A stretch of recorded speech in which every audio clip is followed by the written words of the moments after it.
Clean energy కోసం మేధావులు పర్యావరణవేత్తలు document రూపంలో మాకు ఇస్తే ప్రభుత్వం ద్వారా ఖచ్చితంగా చర్యలు తీసుకుంటామన్నారు మంత్రి ఉత్తమ్ కుమార్ రెడ్డి. ప్రెస్ క్లబ్ ఆధ్వర్యంలో నిర్వహించిన energy transmission in India focus on Telangana అనే అంశంపై వర్క్షాప్ నిర్వహించారు. ముఖ్య అతిథిగా మంత్రి ఉత్తమ్ కుమార్ రెడ్డి హాజరయ్యారు. ఈ వర్క్షాప్ మంచి ఫలితాలను ఇవ్వాలని కోరుకుంటున్నానన్నారు ఉత్తమ్. వాతావరణంలో చాలా మార్పులు జరిగాయని, కొన్నిసార్లు అంచనాలకు అందకుండా మార్పులు జరుగుతున్నాయని చెప్పారు.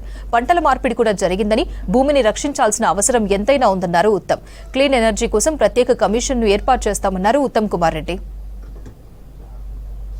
క్లబ్ వారు మన విద్యుత్ విషయంలో క్లీన్ ఎనర్జీ వైపు మనం ట్రాన్సిట్ కావాలి.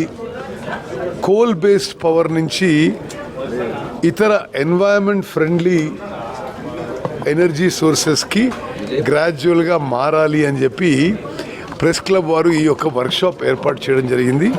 ప్రెస్ క్లబ్ వారిని, రవికాంత్ గారిని నేను అప్రిషియేట్ చేస్తున్నాను.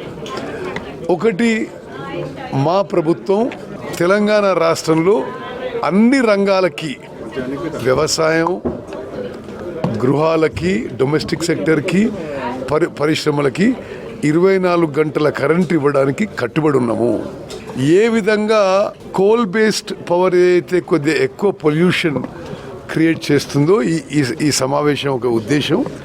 దాని నుంచి సోలార్కి, విండ్కి, స్మాల్ హైడ్రో పవర్కి, పంప్ స్టోరేజ్ ప్రాజెక్ట్కి మారుతూ క్లీన్ ఎనర్జీ వైపు పోయేటట్టుగా చర్యలు తీసుకోవాలని చెప్పి ఈ సమావేశంలో ఉన్న నిపుణులు సలహాలు, సూచనలు ఇవ్వడం జరిగింది.